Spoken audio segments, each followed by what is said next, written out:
안녕하세요. 비전공자도 합격하는 국제무역사 1급 오늘 외국한 실무 첫 번째 시간입니다. 이 외국한 실무 부분은 어렵다라고 이야기를 하면서 아예 처음부터 포기를 하시는 분들이 많이 계시는데요. 사실 기출문제를 쭉 훑어보면 비슷한 유형의 문제들이 계속 반복적으로 출제가 되고 있다는 걸 알 수 있으실 거예요. 그래서 우리 교재에 있는 내용 충분히 보시고, 내용 많지 않습니다. 이 부분 꼼꼼하게 복습하신 후에 기출문제를 좀 여러 번 풀어보신다면 무리 없이 득점하시는데 이제 도움이 되실 거라고 생각이 듭니다. 바로 시작해 보도록 하겠습니다. 자, 외환시장, 외국한 실무. 외국환이라고 하는 게 도대체 뭐냐?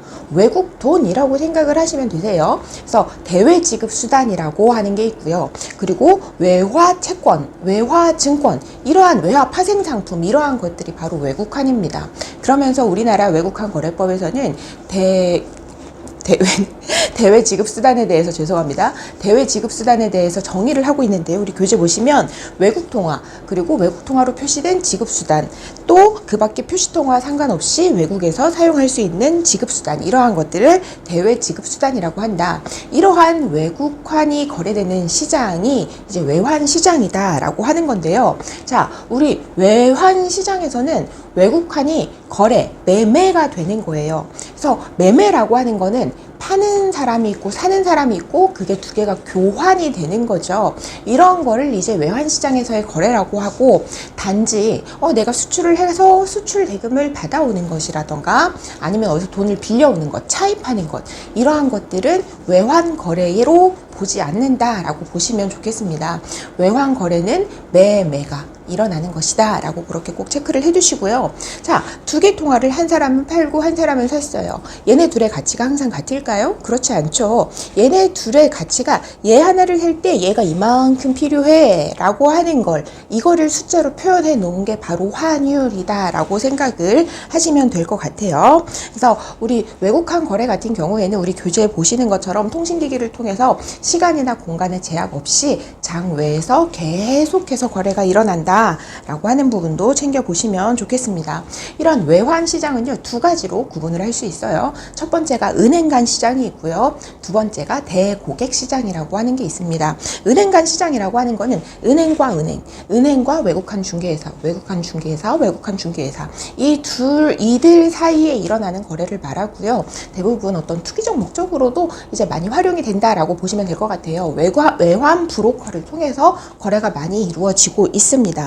우리나라 이제 은행 간 외환 시장에서는요, 우리나라의 통화가 어느 나라 통화와 이제 교환될 수 있는지를 살펴보면 KRW와 US 달러, KRW와 차이니즈엔, 이 US 달러와 차이니즈엔 두 가지 통화가 은행 간 시장에서는 거래가 되고 있다라고 보시면 될 것 같아요. 그럼 대고객 시장은 뭐냐?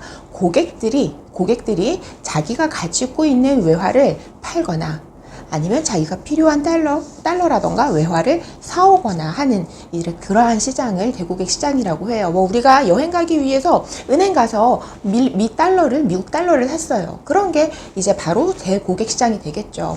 그럼 대고객 시장의 그 고객이라고 하는 건 누구냐라고 했을 때 우리와 같은 일반 개인일 수도 있고요. 수출입 기업일 수도 있고요. 어떤 기관일 수도 있고 정부일 수도 있고 그렇습니다. 그래서 보시면 수출입 업체, 공기업, 정부, 개인을 대상으로 한 시장으로 소매시장이라고 한다.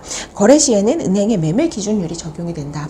매매 기준율이라고 하는 거는요, 국내외 외환시장의 움직임에 따라서 그 각자 은행들이 독자적으로 정하는 이제 환율이라고 생각을 하시면 될 것 같아요. 그래서 그 상황에 따라서 시시각각 상황이 계속 변하다 보니까 횟수에 상관없이 은행들이 계속해서 환율을, 매매 기준율을 따로 고시를 합니다. 그래서 우리 은행에 가보면 그 뭐라고 해야 되죠? 빨간색 전광판이라고 해야 되나요? 그래서 다 뭐 사실 때, 파실 때 하면서 이렇게 다 고시가 되어 있죠. 그게 바로 매매 기준율이고 계속해서 바뀌고 있다. 횟수에 상관없이 그렇게 보시면 될 것 같습니다. 이 매매 기준율이라고 하는 건 다음 페이지에 좀 더 자세히 설명이 되어 있으니까 살펴보시면 될 것 같고요. 이런 외환 거래를 하는 목적이 뭐냐라고 했을 때 크게 네 가지로 나눠볼 수 있어요. 저 수출해서 돈 받아올 건데요. 미국에서 미국 달러 돈 받아올 건데요. 이거 팔아가지고 한국 돈으로 바꾼 다음에 그걸 가지고 회사 운영을 해야 돼요. 이때 외환 거래 일어나죠. 수출입에 따른 실수요 거래가 있고요. 자, 내가 수출을 해서 3개월 후에 미국 달러 10,000불을 받아오기로 했어요. 근데 지금 내가 막 계산을 해보니까 현재 환율로 봤을 때, 나 3개월 후에는 1,200만 원이 생기네 라는 계산이 나왔어요. 그런데 지금 현재 환율이 3개월 후에도 계속 지속이 될 거란 보장이 없죠. 아니, 여러 가지 돌아가는 국내의 상황을 봤더니 떨어질 수 있을 것 같아요. 그럼 나 지금 1,200만 원이 꼭 들어와야 우리 회사 운영을 할 수 있는데 걱정이 되죠. 그래서 반대되는 거래를 하는 겁니다. 자, 3개월 후에는 내가 미국 달러가 나한테 들어오니까 그거를 한국 돈으로 바꿔야 돼요. 이와 반대되는 거래를 하는 거를 해지 거래라고 합니다.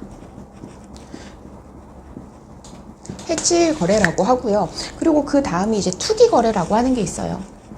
투기 거래 같은 경우에는 해치 거래처럼 이런 실수요 거래는 없지만 환율이 어떤 식으로 움직일 것이다 라는 예측을 가지고 어떤 투기 목적으로 하는 거래를 투기 거래라고 보시면 되겠고요. 재정 거래는 자, 어떤 이제 통화마다 금리라던가 환율 이런 것들이 다 다르죠. 이런 것들이 어떻게 움직일 것인지를 이제 내가 어떤 예측을 해서 그에 따른 거래를 하는 거를 재정 거래라고 이야기를 합니다. 그러니까 통화들마다 금리라던가 환율이 달라서 다 그런 불균형이 있잖아요. 이런 것들을 이용해서 어떤 예측을 통해서 하는 거래를 재정 거래라고 한다. 매매 차익을 얻는 것이다. 이렇게 보시면 될 것 같습니다. 뭐 투기 거래처럼 어떻게 보면 좀 이제 투기적 목적으로 재정 거래가 이루어지기도 하겠죠. 그래서 이렇게 네 가지로 외환 어떤 이제 거래의 목적을 좀 구분을 해볼 수 있겠다라고 보시면 되겠습니다. 이렇게 외환 거래의 목적을 봤고요. 외환 거래 종류를 보시면 현물환 거래와 선물환 거래라고 하는 게 있어요. 현물환 거래는 내가 지금 미국 달러 살게요.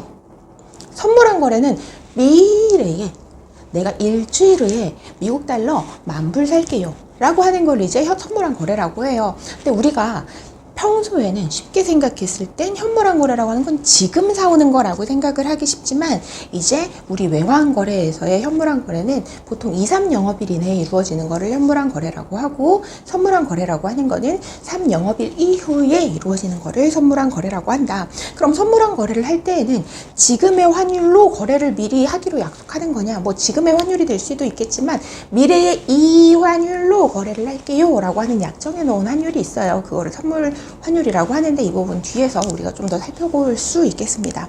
자, 외환 포지션이라고 하는 부분이 이제 우리 시험에도 자주 출제가 되고 있어요.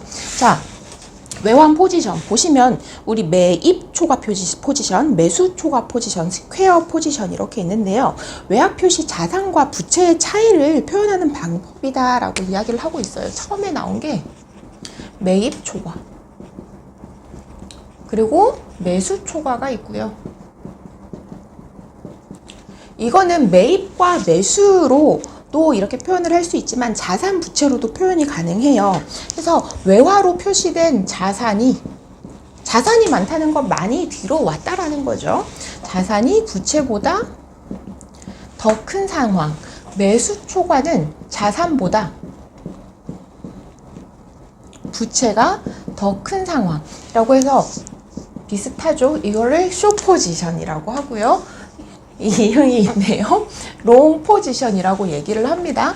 이렇게 자산 부채로도 표시를 할 수 있고 쉽게 얘기하면 이거는 들어올 돈이 어떻게? 나갈 돈보다 더 큰 상황.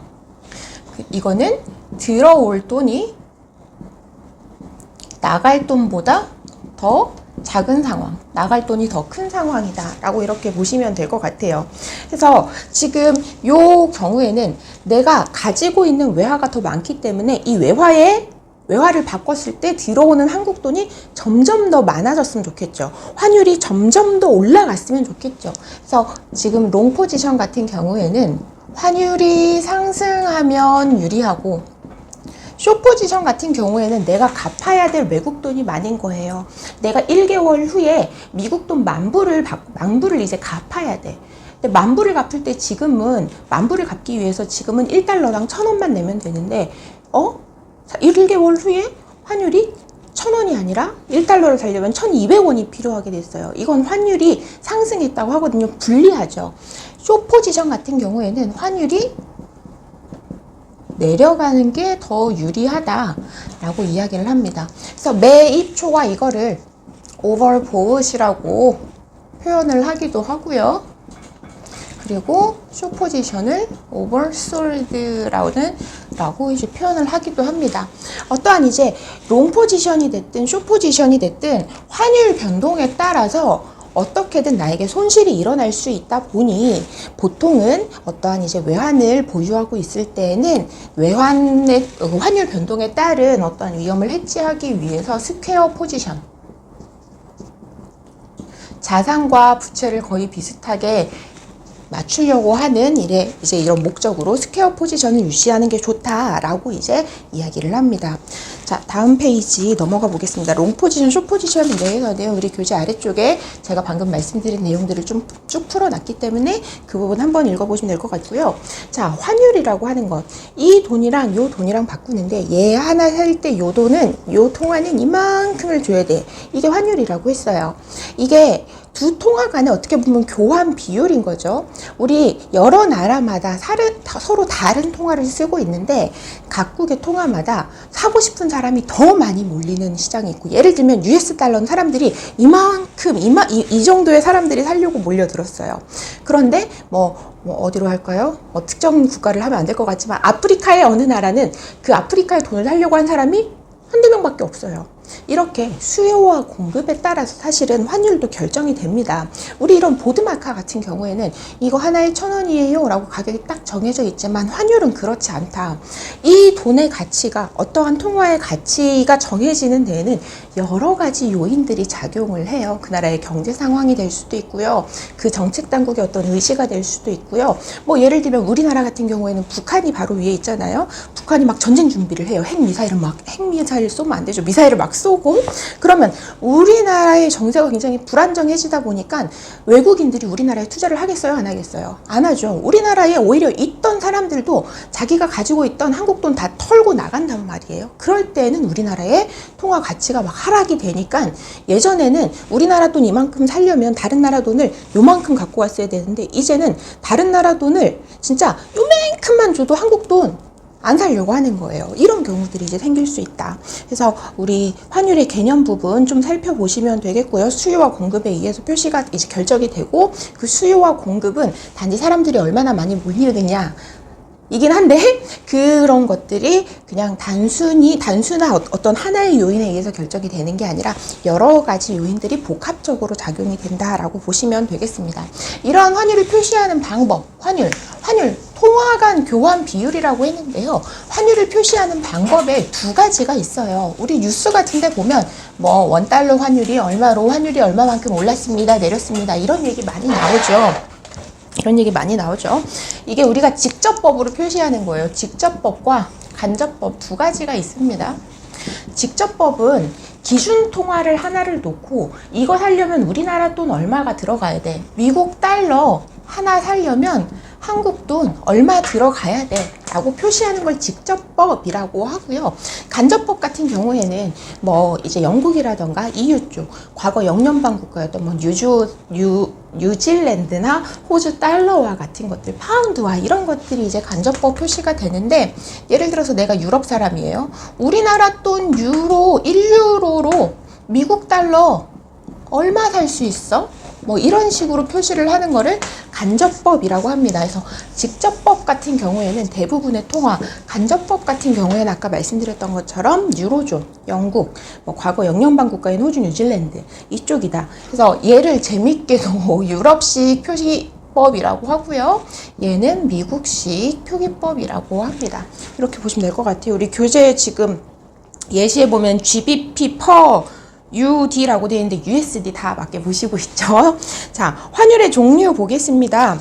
우리 아까 그 외환 시장 어떤 그 구분을 하면서 현물한 거래, 선물한 거래 이렇게 얘기를 했었잖아요. 환율도 현물 환율과 선물 환율로 그 구분을 해볼 수가 있어요.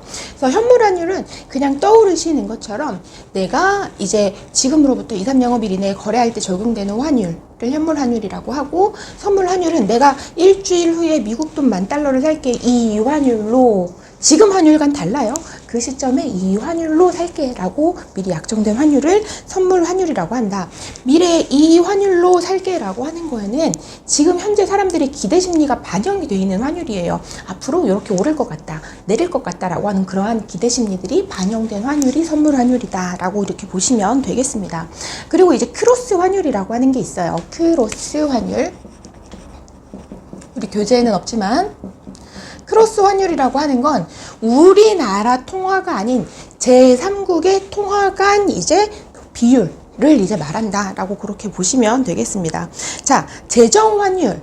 우리나라 이제 은행 간 시장에서는 우리나라 KRW와 교환이 되고 있는 게 US 달러와 차이니즈 엔 두 가지라고 얘기를 했어요. 그러면 이런 것들을 가지고 그리고 이제 뭐 저페니즈에는 뭐랑 교환이 된다, 뭐 차이니즈에는 은행 간 시장에서 어떤 통화 교환이 된다, 이런 것들이 다 각국의 통화마다 있겠죠.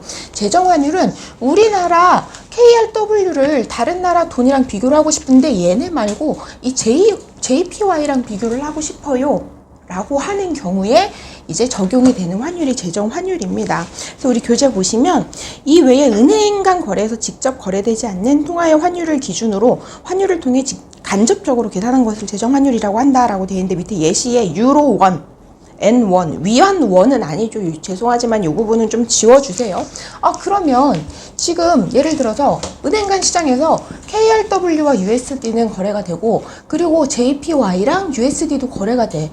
그러면 이 경우에 KRW랑 JPY의 비율은 어떻게 되는데 이거를 구하고 싶은 거예요. 이걸 이제 재정 환율이라고 하는데 재정 환율을 구하는 방법은 직접법과 간접법이 좀 다릅니다. 직접법과 간접법이 좀 달라요. 직접법은 나눠주고 간접법은 곱해준다. 직접법은 곱해주고 간접법은 나눠준다.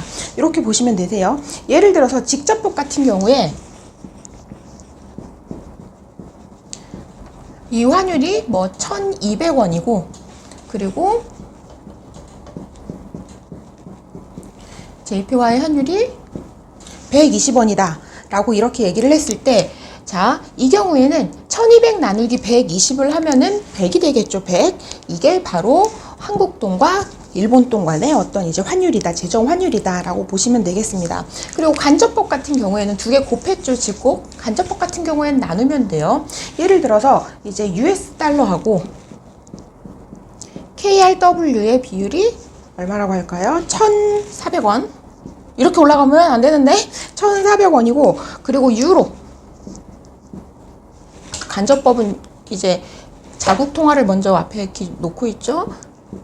USD로 했을 때 이게 뭐 1.0이다 라고 하면 1400 곱하기 1 이게 바로 한국 돈과 유로 간의 이제 재정 환율이 되겠다. 두 개를 곱했을 때 얘네들은 나누고 얘네들은 곱하고 이렇게 해서 재정 환율을 구한다 라고 보시면 되겠습니다. 자, 다음 페이지 넘어가 보겠습니다. 매입률과 매도율이 나와요. 그러니까 이게 외화를 매입, 살 때 적용되는 율, 매도, 팔 때 적용되는 율 이렇게 보시면 되는데 이게 헷갈리시면 안 되는 게 우리는 쉽게 생각하기를 내가 살 때 적용되는 게 매입률이고 내가 팔 때 적용되는 게 매도율이겠지 라고 생각을 하실 수 있는데 그렇지 않아요. 매입률과 매도율은요 은행 입장에서 적용되는 거예요. 그래서 매입률은 보시면 은행이 매입하는 것, 고객 입장에서는 매도, 팔려고 할 때 이제 적용되는 것이다. 매도율은 은행이 매도할 때, 은행이 팔 때 적용되는 것이고 고객 입장에서는 매입할 때 적용되는 것이다 라고 보시면 되겠습니다. 그래서 매입률과 이러한 매도율의 차이를 환율 스프레드라고 해요. 은행은 보세요. 싸게 사서 비싸게 팔고 싶겠죠. 매입률과 매도율의 그 차이, 스프레드, 환율 스프레드가 은행 입장에선 수익의 원천이 돼요. 그런데 우리 같은 고객 입장에서는 어찌 보면 비용이 되는 거죠. 매입률과 매도율의 차이가 이렇게 크면 내가 여행을 갈 때 은행에 가서 달러를 비싸게 사갖고 와가지고 외국 여행 나갔다 와서 달러가 남았어요. 그거 팔려고 갔더니 싸게밖에 팔 수 없어. 우리한테는 비용이 되겠죠. 반면에 은행 입장에서는 수익이 된다라고 이렇게 보시면 되겠고, 이 환율 스프레드라고 하는 거는 어떠한 통화가 안정적이고 거래량이 많을수록 환율 스프레드는 작다. 은행이 먹을 수 있는 이익이 적다라고 보시면 되겠고, 이제 그 반대의 경우에는 스프레드가 더 커지겠다라고 이렇게 보시면 되겠습니다. 그리고 우리 교재에 보시면 선물 환율의 스프레드가 현물 환율의 스프레드보다 통상적으로 큰 편이다라고 되어 있는데, 생각을 해보세요. 현물 환율은 지금 어느 정도 우리가 이제 눈앞에서 보이는 것이고, 선물 환율이라고 하는 건 사람들의 기대 심리가 많이 반영돼 있고 변동이 더 크겠죠. 이렇게 변동이 더 클 수 있는 경우에도 스프레드가 더 커진다라고 생각을 하시면 될 것 같아요. 자, 이제 스왑 레이트라고 하는 게 나옵니다. 스왑 레이트. 스왑 레이트는 현물 환율 스팟 레이트하고 선물 환율 포워드 레이트의 차이를 이제 두 통화 간 어떤 금리의 차이라던가 기간을 반영해서 이제 만들어 놓은 게 스왑 레이트예요. 이 스왑 레이트를 가지고 선물 환율을 산출을 하는데 이제 스왑 레이트가 활용이 되기도 합니다. 그래서 이 스왑 레이트는 핍 단위로 표시한다라고 되어 있는데, 보통 소수점 이하 4자리라고 보시면 돼요. 우리 뭐 미국 달러 같은 경우에도 뭐 예를 들어서 US 달러 그러니까 환율 변동의 최소 금액이라고 생각하시면 되겠습니다. 그냥 쉽게 보통 소수점 이하 4자리인데, 우리나라 한국 돈하고 미국 돈, 일본 돈 같은 경우에는 환율 변동의 최소 단위가 뭐 1200.01 이런 식으로 소수점 이하 2자리이기 때문에 여기에는 2자리라고 보시면 되겠고, 그 외에는 소수점 이하 4자리라고 그냥 보시면 편하게 생각을 하실 수 있을 것 같아요. 자, 환율과 금리의 관계입니다. 환율과 금리의 관계, 이게 그냥 이 구조만 좀 잘 이해를 해 두시면 좋을 것 같아요. 여러분이 만약에 지금 1000만 원의 꽁돈이 생겼어요. 이 꽁돈이 생겨서 내가 지금 갚아야 될 빚도 없고, 진짜 그냥 1000만 원의 여윳돈이 갑자기 턱 하고 생긴 거예요. 근데 은행에서 갑자기 때마침 우리 은행에 돈을 맡기시면 이자를 10%를 드릴게요 라고 하는 거예요. 1000만 원을 은행에 갖다 맡기면 100만 원의 이자 수익이 생기는 거예요. 그럼 어떻게 하시겠어요? 은행 가시겠죠. 이렇게 금리를 인상할 경우 사람들이 이제 은행으로 가는 거예요. 100만 원 이자 수익 우리 다 받아야 되죠. 그러면 시중에 통화량, 사람들이 돈 안 쓰고 돈 모아서 오히려 은행에 더 갖다 놓는 거예요. 시중의 통화량은 감소를 한다. 자, 그러면 통화가 한국 돈이 굉장히 시장에서 귀해졌어요. 그렇기 때문에 화폐 가치는 상승을 하겠죠. 상승을 하고 환율이라고 하는 거는 내려갑니다. 자, 화폐 가치가 올라갔잖아요. 예전에는 1달러 살 때 1달러를 사고 싶으면 한국 돈 1200원이 있었어야 되는데 한국 돈의 가치가 올라갔어요. 이제는 1200원이 아니라 1000원만 줘도 돼. 화폐 가치가 몸값이기 위해서는 환율이 내려왔죠. 이 상태를 우리나라 한국 원화의 평가가 절상된 상태다라고 이렇게 이야기를 합니다. 그리고 금리가 인하되는 경우에는 이 반대다라고 이렇게 보시면 될 것 같아요. 아까도 말씀드렸지만 환율이 결정이 될 때에는 이제 여러 가지 요인들이 이제 작용이 된다라고 말씀을 드렸죠. 자, 금리 인하는 우리 환율에 영향을 미치는 요소 보겠습니다.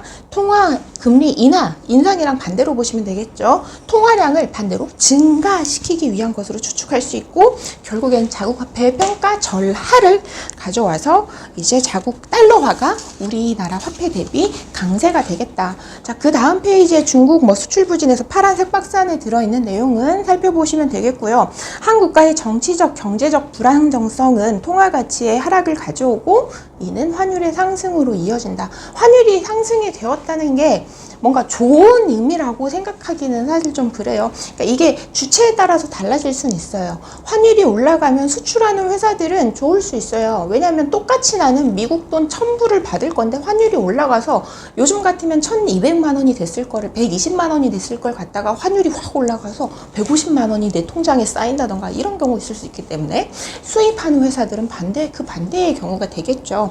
그래서 환율이 올라간다고 무조건 모두가 다 막 슬픈 것은 아니다. 환율이 내려간다고 모두가 다 막 해피한 것은 아니다.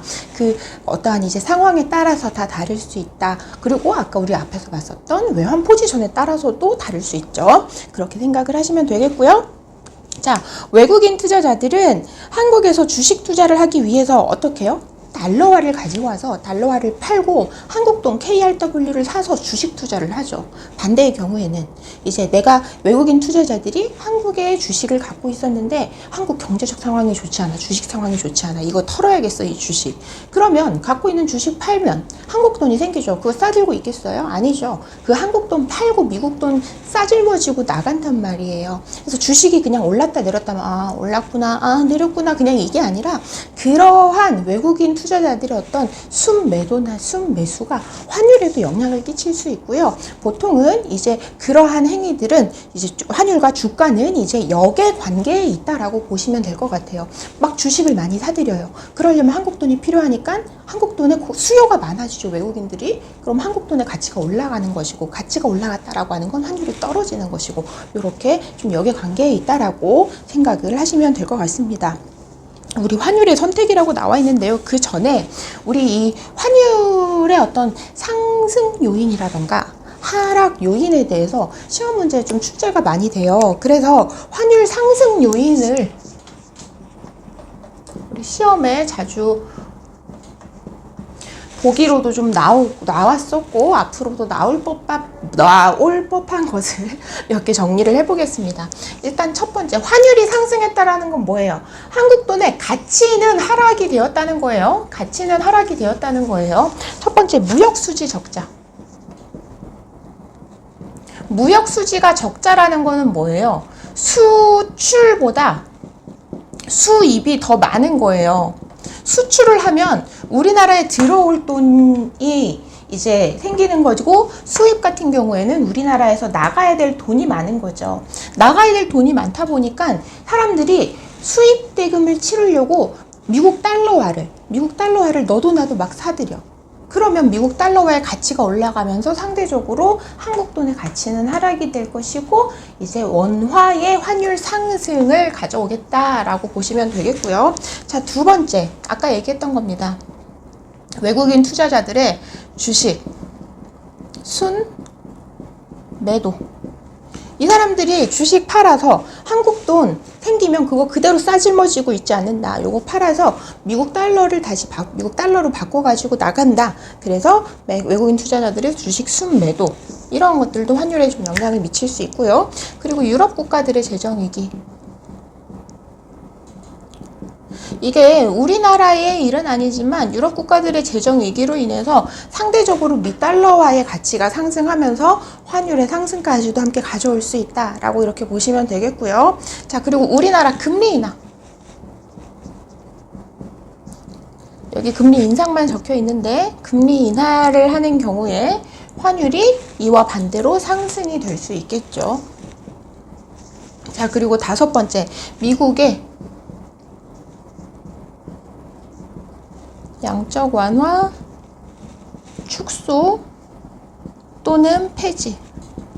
자, 양적 완화라고 하는 거는 이 같은 경우는 미국 정부에서 시중에 풀어놓은 미국 달러화를 이제 많이 회수를 한다. 아니면 그동안 시장 안정을 위해서 돈을 많이 풀어놓고 있었는데 이거 스탑한다 라고 하는 거죠. 그러면 시장의 통화량이 감소가 되고 미 달러화의 가치는 올라가면서 평가 절상이 돼요.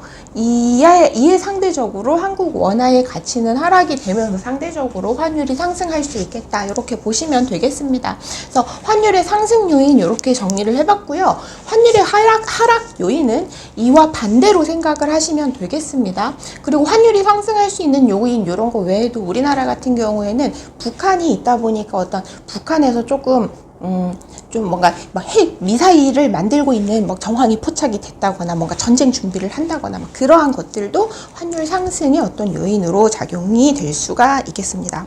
자, 환율의 선택입니다. 이 환율의 선택 부분도 시험 문제에 거의 매번 출제가 되는 것 같아요.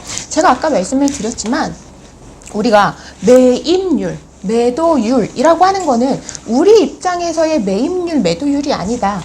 누구 입장에서다? 은행 입장에서의 매입률, 매도율이다 라고 이야기를 했습니다. 자, 여기 A은행과 B은행이 있어요. 그리고 자, 기준 매매율은 은행이 각자 독자적으로 정하는 거기 때문에 은행마다 다릅니다. 은행마다 이렇게 매입률과 매도율을 정해놨어요. 미국 달러를 기준으로 한국 돈을 매입하거나 매도할 때에, 그래서 A은행 같은 경우에는 1150.00 매입률, B은행 같은 경우에는 1165.00, 여기는 1160.00, 여기는 1170.00. 자, 예를 들어서 우리 달러화로 수입대금을 송금하는 경우라고 나와 있죠. 달러화로 수입대금을 송금을 해야 된대요. 그럼 나는 어떻게 해야 돼요? 은행에 가서 달러를 사가지고 송금을 해야겠죠. 나는 사긴 살 건데 어떻게 사야 돼요? 싸게 사야 되죠. 나는 싸게 사야 돼. 은행 입장에서는 파는 거예요. 매도율이 적용되는데 싸게 사야 되니까 1160.1번 같은 경우에는 요 A은행과 거래를 해야 되고, 자, 그 다음 페이지 보시면 달러화로 수출 대금을 송금 받는 경우예요. 내가 물건을 수출을 하고 달러화로 이제 그 돈을 받았어요. 그럼 이 달러를 팔아서 한국 돈으로 바꾼 다음에 회사 운영을 해야겠죠. 팔 때는 어떻게 팔아야 돼요? 비싸게 팔아야 돼요. 비싸게 은행에서 나는 파는 거고 은행에선 사는 거죠. 은행에선 사는 거죠. 비싸게 이제 나는 팔아야 돼요. 은행 입장에선 사는 거고요. 그래서 이때는 B은행과 거래를 하는 게 좋겠다라고 이렇게 보시면 되겠습니다. 그래서 우리 그 외환시장과 환율 파트 이렇게 마무리를 하고 출제 유형 파악하기 보도록 하겠습니다. 자, 2번 문제 볼게요. 네오 상사는 고양이 사료를 수입하고 유로화로 수입대금을 송금하는 계약을 체결했다. 유로화로 수입대금을 송금하기로 했대요. 그럼 나는 유로화를 어떻게 해야 돼요? 유로화를 은행에서 사야죠. 근데 어떻게 사야 돼요? 싸게 사야 돼요. 싸게. 난 싸게 사야 되는데 은행 입장에서는 파는 거구나. 그럼 싸게 매도하는 곳과 이제 거래를 하면 되겠죠. 그래서 보시면 매도율이 더 낮은 곳은 어디예요? 허브은행 1.1175가 되겠다 해서 답은 2번이 되겠습니다. 자, 이제 다음 환리스크의 관리 넘어가 보도록 하겠습니다. 환리스크의 관리 부분에서도 문제가 꼭 한 번씩 출제가 돼요. 이 환리스크의 관리 부분은 주로 어떤 문제가 많이 출제가 되냐면 환리스크의 어떤 개념을 묻는 문제라던가 환리스크 관리 방법을 크게 두 가지로 구분을 할 수 있거든요. 그 구분 기준에 대해서 구분에 따라서 이제 다 나뉘어진 환리스크 방법들을 좀 서로 구분이란 말을 제가 계속하는 것 같은데요. 그 구분에 대해서 이제 문제가 출제될 수 있다. 환리스크라고 하면 대부분 리스크는 뭔가 손해를 보는 거가 리스크다라고 우리는 쉽게 생각을 할 수가 있죠. 근데 환리스크라고 하는 건 단지 손실을 보는 것뿐만 아니라 이익까지도 어떤 환율의 상승이나 하락으로 인해서 발생이 되는 손실이나 이익을 전부 다 포함하는 개념을 환리스크라고 이제 이야기를 합니다. 그래서 환리스크는 크게 세 가지로 구분을 할 수가 있어요. 거래환위험, 환위험, 회계환위험, 영업환위험. 발음이 너무 어렵네요. 그래서 거래환위험 같은 경우에는 내가 물건을 지금 팔았어요. 팔아서 돈을 바로 가져오는 게 아니라 돈은 한 달 후에 받기로 했어요. 그 기간 동안 환율이 변동함으로 인해서 생길 수 있는 위험, 그거를 거래환위험이라고 하고요. 환산환위험 또는 회계환위험이라고 하는 게 있는데, 이거는 내가 직접적으로 지금 돈을 받지는 않았지만 장부상에서 미화 5만 달러를 정리하다 보니까 환율이 시시각각으로 바뀌는 거예요. 그래서 재무제표상 환산 금액이 감소하는 위험, 이런 거를 회계환위험이라고 한다. 영업환위험은 환율이 변동되어서 매출액이라던가 매출원가, 그러니까 내가 물건을 만들어서 수출을 하는데 물건을 만들기 위한 원재료를 또 수입해 오는 경우가 있잖아요. 근데 이제 그 수입해오는 것도 외국 돈으로 돈을 주고받는다, 또 수입대금을 지불을 한다라고 하면 환율의 영향으로 인해서 수입대금이 올라갈 수도 있잖아요. 이런 식으로 이제 어떤 환율의 변동 때문에 매출액이라던가 아니면 이제 매출 원가가 상승하는 그런 것들, 상승하거나 하락하는 이런 변동이 생기는 위험을 영업환위험이라고 합니다.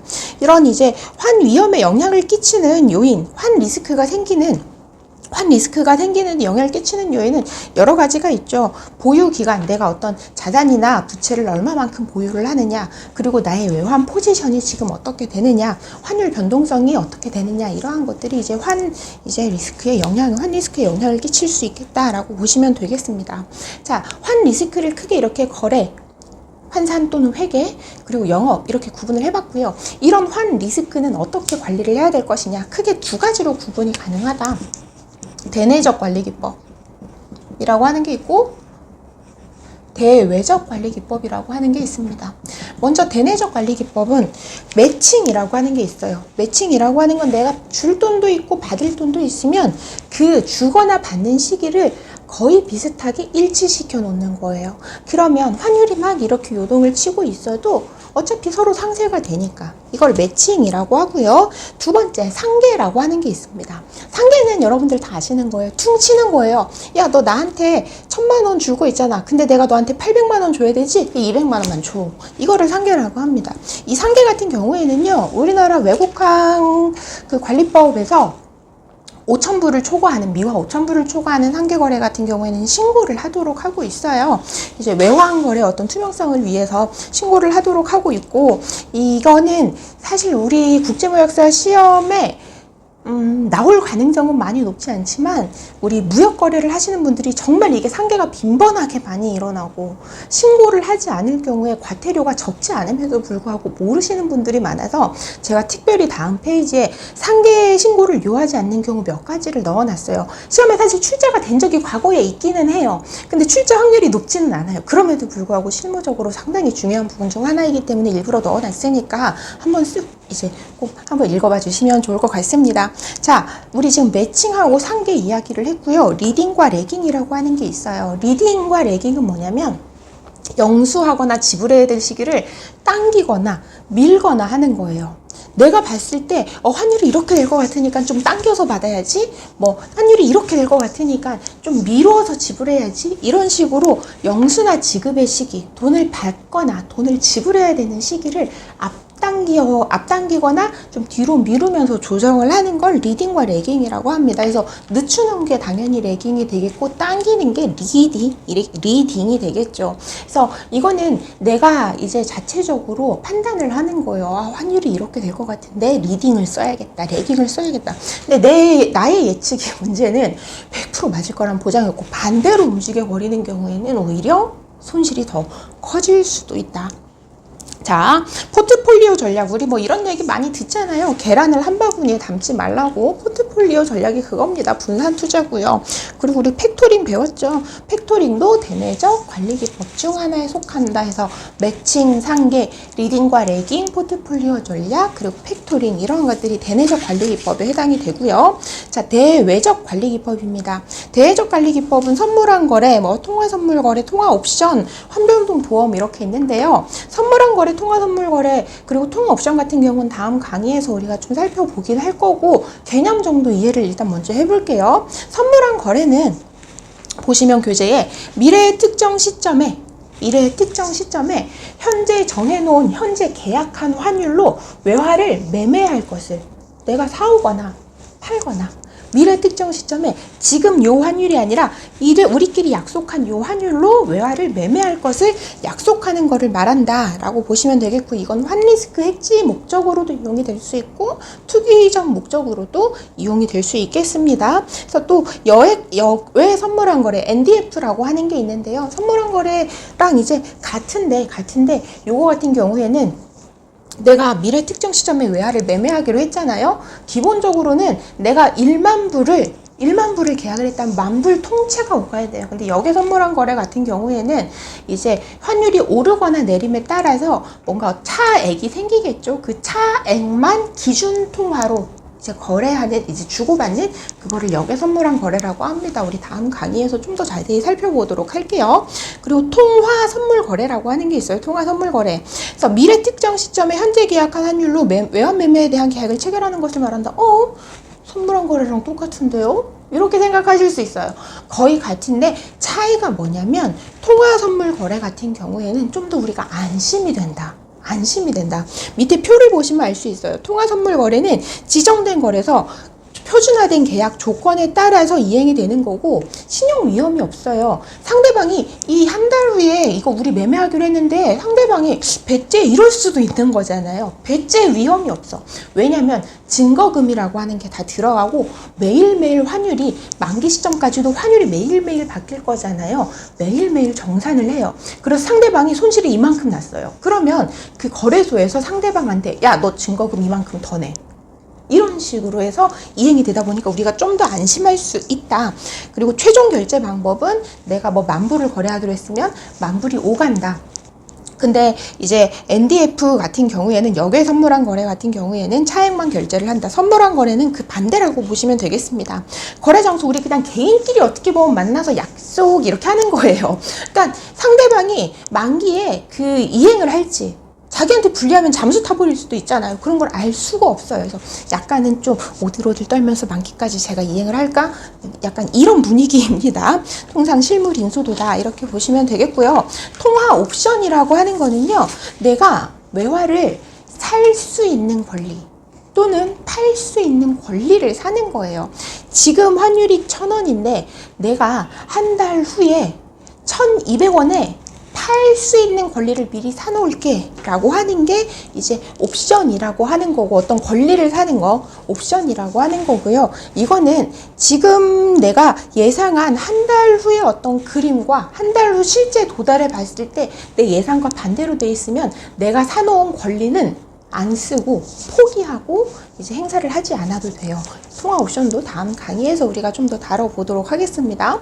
자, 환변동 보험은 아마 시험에 나올 것 같아요. 같은데 보시면 시험에 나올 만한 내용들로 지금 교재에다가 최소한으로 한다라고 이제 나름대로는 채워놓은 건데 쭉 한번 같이 읽어보겠습니다. 한국무역보험공사가 중소 중견 수출기업의 환위험 해지를 위해 제공하는 선물한 방식의 비영리 정책보험이다. 비영리 정책보험입니다. 별도의 이행보증을 요구하지 않아요. 왜? 보험을 어떤 가입을 시켜줄 때에는 어떤 신용조사라고 하는 이제 절차가 이제 들어가기 때문에 신용을 다 보고 무역보험공사에서 이 정도는 커버해도 되겠군이라고 판단을 하고 보험 가입을 시켜주는 거라 이행보증은 요구하지 않는다. 자, 보험 인수한도 내에서 이행보증을 요구하지 않으며 수출입 기업이 신용도에 따라 부여받은 일정한 보험 인수 한도 내에서 한국무역보험공사가 산정하는 보장 환율로 고정을 시켜 놓는 거예요. 고정을 시켜 놓는 거예요. 내가 수출을 이제 했어요. 1달러당 지금 현재 1,000원이에요. 1달러당 한국돈 지금 현재 1,000원이야. 근데 이거 내려가면 나한테 들어온 한국돈이 적어지잖아. 무역보험공사에서 1,000원으로 고정해 줄게. 1,000원으로 고정해 줄게. 만약에 800원으로 떨어지면 있지, 우리가 이 200원만큼 무역보험공사에서 너한테 더 줄게 라고 하는 겁니다. 근데 800원으로만 떨어지라는 법이 있나요? 얘가 1,200원이 될 수도 있죠. 그럼 어때요? 나는 200원만큼 이익이 생겼어요. 이거는 내가 더 먹는 게 아니라 무역보험공사에 줘야 됩니다. 환수가 된다. 이렇게 보시면 되겠습니다. 이게 일반형 선물한 방식이고요. 그럼 이 보장 환율이라고 하는 거는 어떻게 정해지냐라고 했을 때 청약일에 시장 평균 환율의 기간별 수합 포인트를 더하거나 차감해서 산출이 되고 청약일의 다음 날 이 환율, 보장 환율이 얼마인지를 이제 확인을 할 수 있다라고 보시면 되겠습니다. 그리고 내가 수출 대금을 받기로 한 게 한 달 후인데 그 전에 미리 받을 수 있죠. 그때는 조기 결제도 가능하다라고 보시면 되겠습니다. 요런 것들을 조기에 이제 행할 수 있다라고 보시면 될 것 같아요. 자, 출제 유형 파악하기 보겠습니다. 1번 문제 볼게요. 수출 물품의 외과용 의료기기 생산을 위해 플라스틱 사출물을 수입을 하는데 이 상사는 US 달러 KRW 환율의 환위험을 해지하기 위하여 보험을 체결을 했대요. 2개월 후에 수입대금 결제일, 수입을 했다라고 하는 거는 내가 달러를 사가지고 외국으로 보내야 된다라고 하는 거죠.